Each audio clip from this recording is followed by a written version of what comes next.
ఈ అనుబంధాలు ఆప్యాయతలు చూసిన తర్వాత నాకు ఒక కోరిక కలుగుతుంది రాయుడు గారు. మీరు కాదనరనే ధైర్యంతో అడుగుతున్నాను. అడగండి. నాకు ఒక్కతే కూతురు. ఆమెని మీ కుటుంబంలో సభ్యురాలుగా చేసుకుంటారని. తప్పకుండా. నా భార్యలకు అభ్యంతరం లేకపోతే తనను నేను పెళ్లి చేసుకుంటా.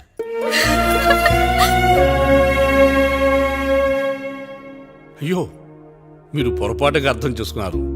మీ పెద్ద తమ్ముడికి ఇచ్చి చేస్తారని.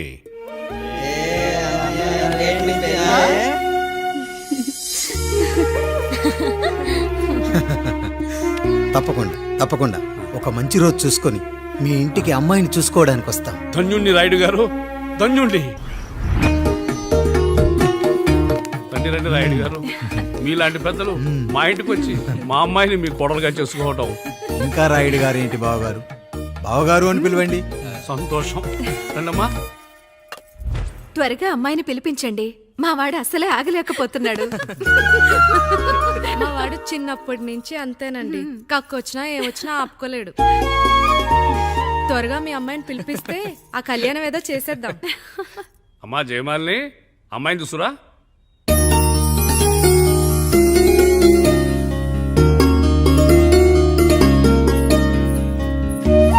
కూర్చోమ్మా. నువ్వు కూడా అబ్బాయిని చూడమ్మా.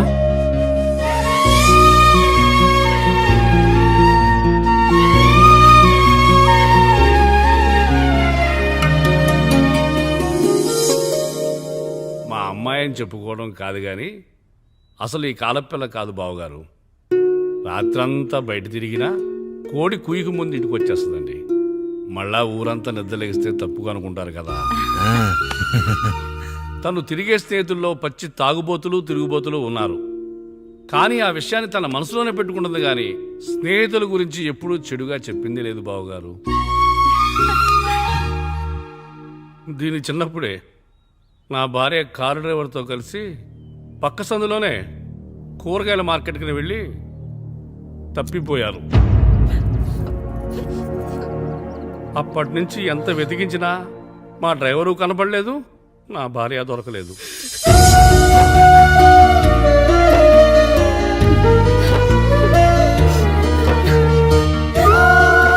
అమ్మ నాకు చాలా ప్రేమ పంచింది నాన్న.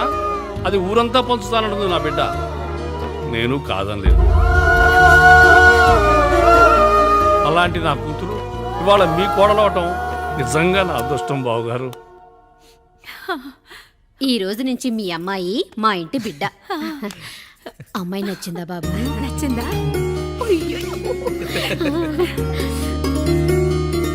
వాడికేం తెలుసు అన్నయ్య గారు, చిన్న పిల్లాడు. ఇప్పటికీ ఆకుని చెవులో పువ్వుని నోట్లో పెట్టుకొని తిరుగుతూ ఉంటాడు.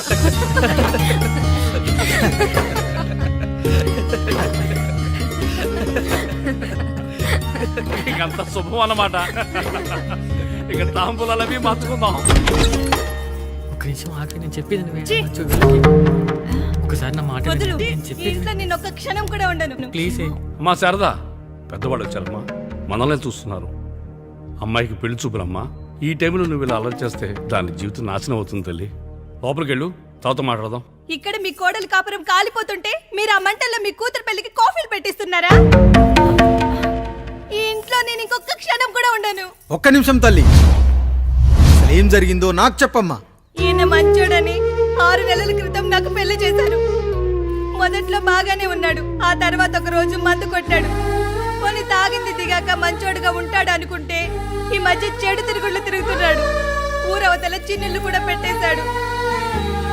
మీరే చెప్పండి రాయుడు గారు, ఈ ఇంట్లో నేను ఉండాలా, వెళ్ళిపోవాలా, ఈయన్ని వదిలేయాలా, అక్కర్లేదా?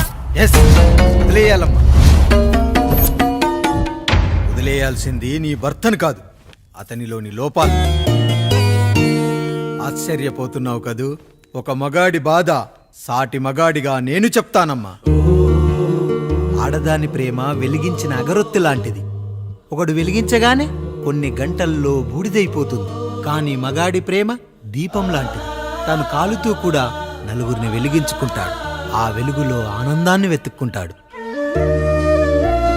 చూడమ్మా శారద, నువ్వు కాకిలోని నలుపును చూస్తున్నావు, నేను దాని రెట్టలో తెలుపును చూస్తున్నాను.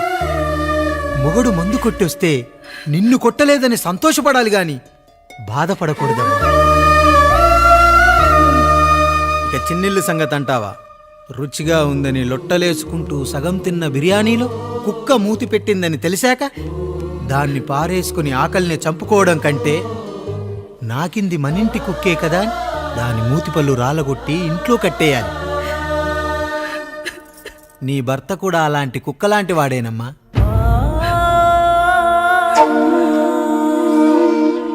ఆడదానికి వయసొచ్చాక 3 ముళ్ళేసుకొని 90 ఏళ్ల జీవితం గురించి కలలు కంటుంది. అదే మగాడు 3 ముక్కలాడి 90 ml మందేయాలని కలలు కంటాడు. హౌస్లోనికి హౌస్ కీపింగ్కి తేడా తెలియని అమాయకపు జాతి అమ్మా మా మగజాతి. పండగ పూట తినే పాయసం రుచి గురించి మీకు తెలిసి ఉండొచ్చు. కానీ గర్లం కంటే చేదుగా ఉన్న బ్రాందీని కక్కలేక మింగలేక తాగే ఆ బాధ ఒక్క మగాళ్లకు మాత్రమే తెలుస్తుంది. కష్టాల్లో ఓదార్చిన మందును సుఖాల్లో మర్చిపోకూడదని తాగడమే కాని మాకు మాత్రం తాగాలని ఆశుంటుందా తల్లి? చివరిగా ఒక్క మాట, కష్టాలు పొంగల్లో మిరియాల్లా మనకే వస్తాయి, కానీ సంతోషాలు ఉప్మాలో జీడిపప్పులా పక్కనోడుతో ఉంటాయి. ఎదుటివాడి ఉప్మాలో కూడా పనికిరాని కరివేపాకుంటుందని సర్దుకుపోవడమే జీవితమమ్మా. రాయుడు గారు, నన్ను క్షమించండి. రాయుడు గారు, నన్ను క్షమించండి. నా తప్పు నేను తెలుసుకున్నాను. ఈ రోజు నా 2 బిడ్డల జీవితాన్ని కాపాడారు రాయుడు గారు. ఈ శుభ కార్యక్రమాన్ని కూడా మీరే జరిపించండి. తప్పకుండా.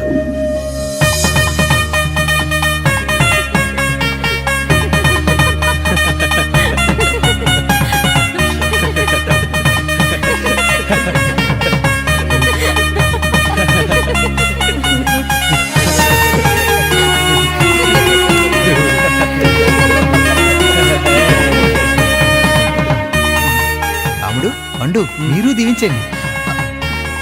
మేము దీవించండి.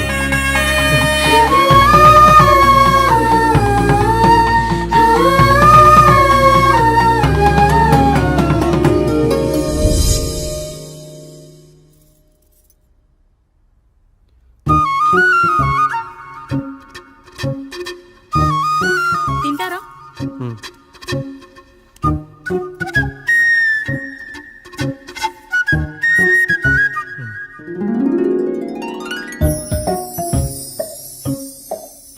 ఫస్ట్ టైమా? అవును, మీకెలా తెలిసిపోయిందండి? అంటే మా బామ్మ చెప్పింది. శోభనం గదిలో అనుభవం మగాడైతే మామిడిపండు పిసుక్కొని తింటాడు, అదే లేనివాడైతే మీలా ఇలా అరటిపండు ఓపిగ్గా ఒలుచుకొని తింటాడు అని.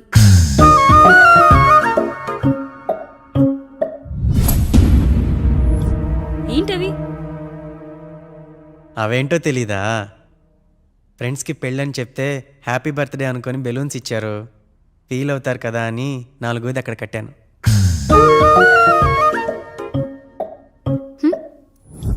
అన్నీ వచ్చాడు. పిల్లల గదిలోకి వెళ్ళారా? వెళ్ళారండి. మీరెంత ఏంటి ఇంత రాత్రైనా ఇంకా పడుకోలేదా? మీరు లేనిది ఎప్పుడైనా పడుకున్నామా అన్నయ్య? అందరం కలిసే కదా పడుకునేది మావయ్య. సరే సరే, అందరం పెద్దోడి గదిలో పడుకుందాం. ఈ రోజు వాడి శోభనం కదా, అసలే కొత్త. పక్కనుంటే ధైర్యంగా ఉంటుంది. పక్క నుండి దగ్గరుండి జరిపిద్దాం. పదండి.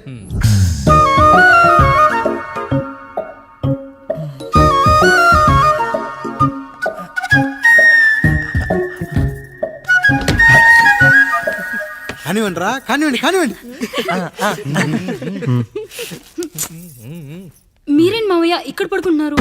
అదేంటమ్మా పెద్దోడా, చెప్పలేదా? మేమంతా కలిసే పడుకుంటామమ్మా. నువ్వు మాతో పాటే. అవును భార్గవి. మీరు ఊరుకోండి. మీరు ఇక్కడ పడుకోవడం నాకు ఇష్టం లేదు మావయ్య.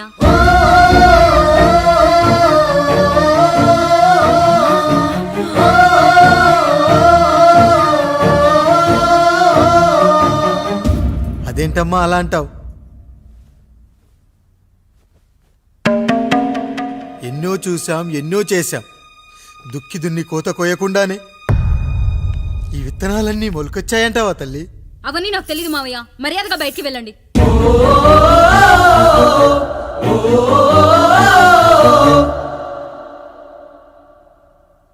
కనీసం ఆ మూలనైనా పడుకుంటామమ్మా.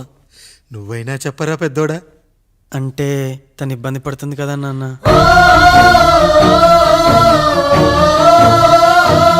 నువ్వు కూడా ఏంట్రా, పిల్లలేదో ఆశపడుతున్నారమ్మా. ఒక్కసారి ఆలోచించమ్మా. మామయ్య మీరు బయటికి వెళ్తే మేము తలుపులేస్తాం.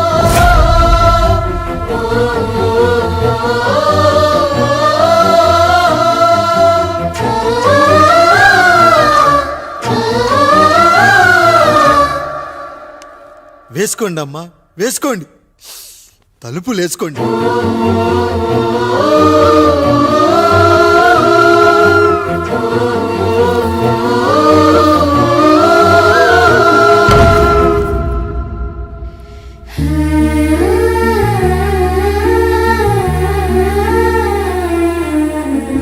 నాయుడు, బిడ్డలు జాగ్రత్త.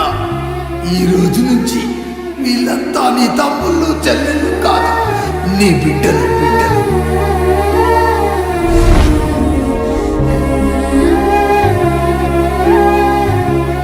జానకి, ఏమండి? సావిత్రి, ఏమండి? లక్ష్మి, ఏమండి? మన గదిలోకి పదండి. ఇక నుంచి ఎవరి పిల్లలతో వాళ్ళ గదిలోనే పడుకోవాలి. ఇది ఈ రోజు నుంచి ఈ వంశానికి రాస్తున్న కొత్త శాసనం. అయ్యా అలా అరకండి అయ్యా, మీరు లేకుండా మేము ఎప్పుడైనా విడిగా పడుకున్నాము. అంతా కలిసే కదయ్యా పంచుకున్నాము. వెళ్ళరా వెళ్ళు, నీకు భార్య ఉంది, నీకు పడగది ఉంది. వేసుకోండిరా, మీరు వేసుకోండి, తలుపులు వేసుకోండి. మీరు కూడా ఏంటండి పిల్లలేదు? నర్మయ్, చిన్న పిల్లల వాడిని ఉయ్యాల్లో ఆడించేటప్పుడు పక్కనే ఈ నాన్న కావాలి, బడికెళ్ళేటప్పుడు పక్కనే ఈ నాన్న కావాలి, గుడికెళ్ళేటప్పుడు కూడా పక్కనే ఈ నాన్న కావాలి. కానీ శోభనం గదిలో మాత్రం పక్కనే ఉంటానంటే బరువయ్యాను జానకి, బరువయ్యాను.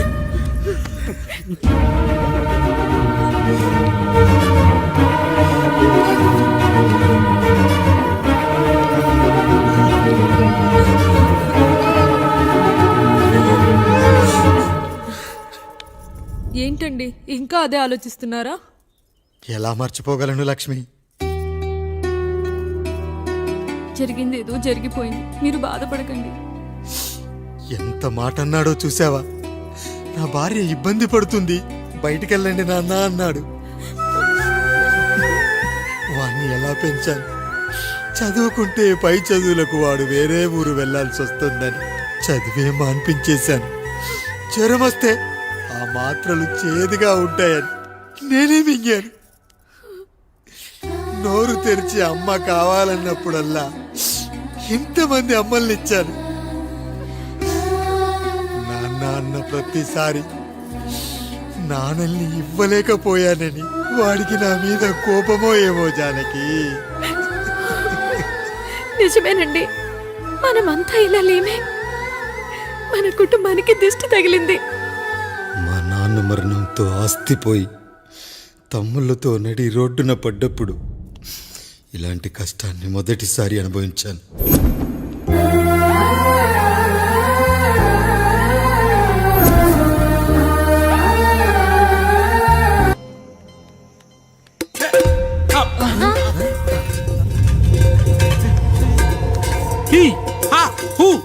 రేయ్, మన ఇంటికి దొంగలొచ్చారా? దొంగలొచ్చారు. దోచుకోండి, దోచుకోండి. మీరెందుకు వచ్చారా? చీపురెందుకు మామయ్య, ఈ కత్తి తీసుకోండి. ఏమయ్యా, మా ఇంటికి రావా? మా ఇంటికి ఎప్పుడొస్తావు? ఈ ఆదివారం మీ అందరం ఊరు వెళ్తున్నాం అయ్యా, మా ఇంటికి రావయ్యా. ఇదిగోవయ్యా, ఈ 100 రూపాయలు ఉంచుకో. తీసుకో తాతయ్య. ఏమిటి ఏమిటి ఆప్యాయత అనురాగాలు? ఇదంతా మాకు పాపారాయుడు గారు ఈ ఊరికి నేర్పిన సంస్కారం. మా ఊరికి ఎవరైనా వస్తే ఒట్టి చేతులతో పంపం. ఈ ఊరికి ఏదైనా రోగం వస్తే 4 చావులు ఇస్తాం. దొంగలు వస్తే దోచుకోవడానికి 4 ఇల్లు ఇస్తాం. అయ్యా, పేదరికంలో ఉన్న తల్లిదండ్రుల పిల్లల్ని పార్కుల నుండి స్కూళ్ళ నుండి తీసుకెళ్లి బిస్కెట్లు చాక్లెట్లు కొనిపెట్టి డబ్బుండి పిల్లలు లేని దుబాయ్ షేకులకు ఇస్తుంటే నన్ను కిడ్నాపర్ అని జైల్లో పెట్టారు. 300 రూపాయలు పెట్టి కొన్న కత్తిని అది పనికొస్తుందో లేదో అని ఒక నగల వ్యాపారి కడుపులో పరీక్షిస్తే నన్ను హంతకుడన్నారయ్యా. మీరే ఈ కాముడిని అర్థం చేసుకున్నారు. నేను మీ ఊర్లోనే ఉండిపోతానయ్యా, మీ ఊర్లోనే ఉండిపోతాను. సరే కాముడు సరే. కుమ్మరోళ్ళున్నారు, కమ్మరోళ్ళున్నారు, కంచరోళ్ళున్నారు, కాశోళ్ళున్నారు.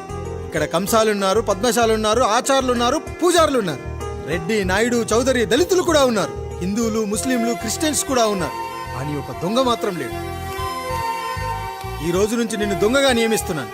ఈ ఊళ్ళో 4 ఇళ్ళు దొంగతనాలు చేసుకొని హాయిగా ఉండండి రా, హాయిగా ఉండండి. అయ్యా, మీ కుటుంబం అనే కొబ్బరి మట్టలో నేను ఒక ఆకునవుతాను. అన్నయ్య అన్నయ్య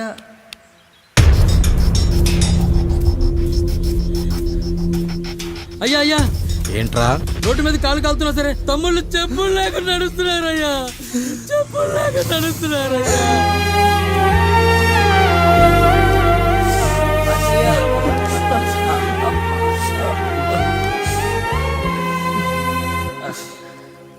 చెప్పులు లేకుండా నడుస్తుంటే కాళ్ళు కాలుతున్నాయట్రా.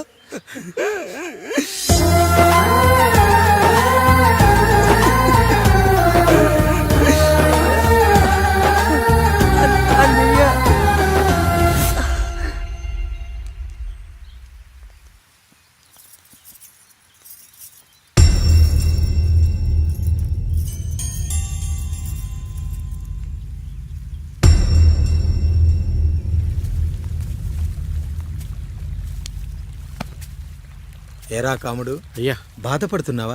పెళ్ళేమైనా చేయమంటావా? వద్దులేండి అయ్యా, నాకు ఇది ఉందిగా చాలు. దీంతో నేను ఎలాగోలా సరిపెట్టుకుంటాను. దీనితో పాటు జీవితంలో నీకు ఓ తోడు కావాలి. రే గంటోడా, అయ్యా, ఇక నుంచి కష్టాల్లో సుఖాల్లో వీడికి అన్నీ నువ్వేరా. మీరు శాసించాక నేను వేరే ఏదైనా ఆశించగలనా పెద్దయ్యా?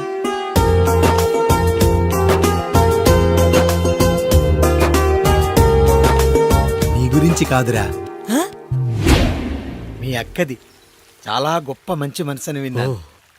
ఈ కాముడికి ఆ రాముడి గుళ్ళో పెళ్లి చెయ్యి. అయ్యా, దాన్ని పెళ్లి చేసుకుంటే దాని భర్త చనిపోతాడని జాతకంలో ఉందయ్యా. మీరంతా కలకాలం ఉంటారంట్రా. వీడు పోతే నేను లేనా, చూసుకోలేనా? నువ్వు పెళ్లి చెయ్యిరా.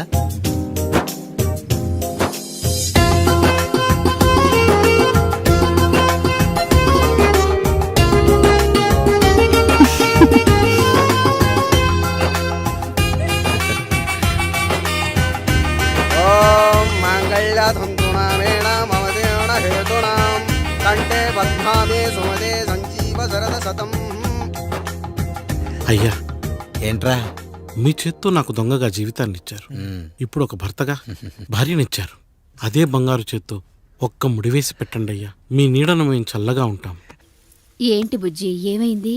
పండు, నీకు పెళ్లి చేసిన మరుక్షణం నీ భర్త చనిపోతాడని జాతకంలో ఉంటే ఆయన నన్ను నీకిచ్చి పెళ్లి చేశారు. నేను పోతే నా భార్య పరిస్థితి ఏంటయ్యా అని అడిగితే నేను లేనారా అన్నారు. ఆయన చేసిన త్యాగం మామూలు త్యాగం కాదు. ఒకవేళ పొరపాటున నాకేమైనా జరిగితే? అయ్యయ్యో, అంత మాట అనకండి. మీరు వేరే చెప్పాలా? మొన్నటిదాకా తమ్ముడు, ఇప్పుడు ఈ కాముడు, తర్వాత రాయుడు. ఒరేయ్ కాముడు, పెళ్ళైన దగ్గర నుంచి మీరు సరదాగా గడిపిందే లేదు. మీరిద్దరూ సరదాగా హనీమూన్కి వెళ్ళిరండి. ఏ ఊటీకో కొడైకెనాల్కో. ఇదిగో టికెట్లు. అయ్యా, మీరు దేవుడయ్యా. ఇక్కడ పనులాగకుండా నువ్వు ముందుగా వెళ్ళిరా. నువ్వు తిరిగి వచ్చిన తర్వాత పండు వెళ్తుందిరా. అయ్యా, ఒక పని మనిషిని మీరు ఇంతగా ఆదరిస్తున్నారయ్యా. నువ్వు పని మనిషి ఏంటి పండు? నీలాంటి స్త్రీమూర్తిని ప్రతి మగాడు అమ్మలా చూసుకోవాలి. ఇక నుంచి నా బిడ్డలు నిన్ను అమ్మా అని పిలుస్తారు, అమ్మలా చూసుకుంటారు. ఏమంటావు జానకి? అమ్మా.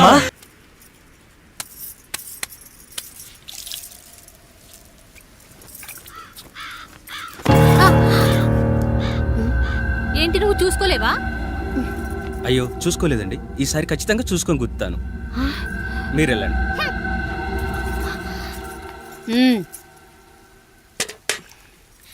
చూడమ్మా, నువ్వు మా కూతురవ్వడానికి ముందే రాయుడు మాకు దేవుడు. ఆయన కుటుంబం మనకు దేవాలయం. వాళ్ళు కొట్టినా తిట్టినా మనం అరవకూడదమ్మా.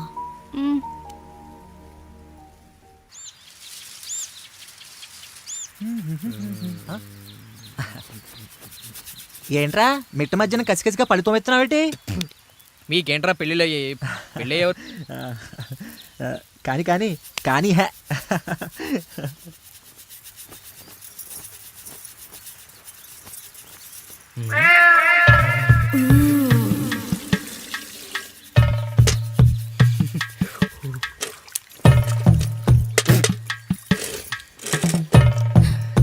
ఏంటండి? నీళ్ళు కావాలి.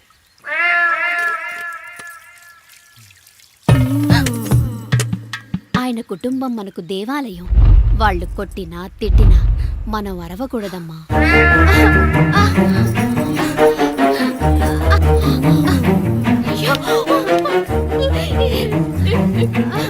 ఏమండి, ఏదో ఒకటి చెయ్యండి మీరు. వద్దు పండు, పెద్ద ఆయన దగ్గర మాట వస్తుంది. అయ్యయ్యో, నేను చూడలేదు.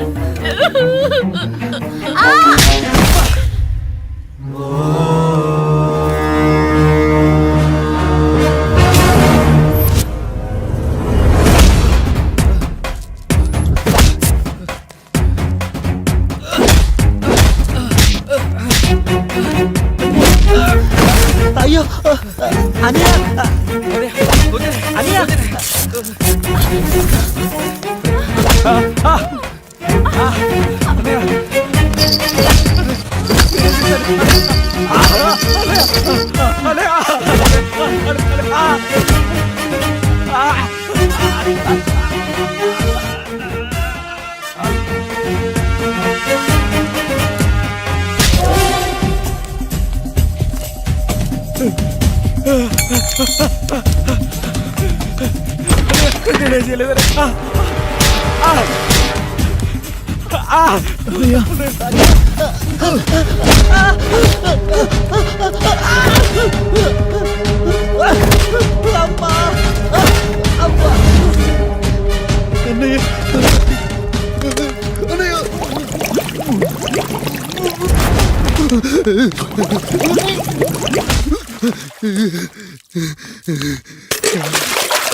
నీతి లేని కుక్క, మా ముందు 7 తరాలు హత్యలు, దొంగతనాలు, వ్యభిచారాలు చేశాం, కానీ ఒక అమ్మాయిని మానభంగం చేసినట్టు చరిత్రలో లేదు. ఈ వంశంలో మొట్టమొదటిసారి ఎవ్వరూ చేయని పని నువ్వు చేసి గొప్పోడివైపోతే మేమంతా చూస్తూ ఊరుకుంటామనుకున్నావా?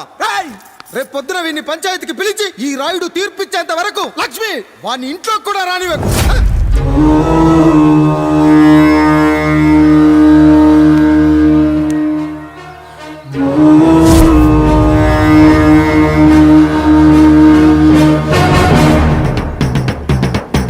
ఇందు మూలంగా 50 మందికి తెలియజేయడం ఏమనగా, పెదరాయుడు గారి కుమారుడు ఆయన తన ఇంట్లో పనిచేసే కాముడు కూతురుపై మానభంగ ప్రయత్నం చేసినందున రచ్చబండ దగ్గర తీర్మానం చేయబడింది.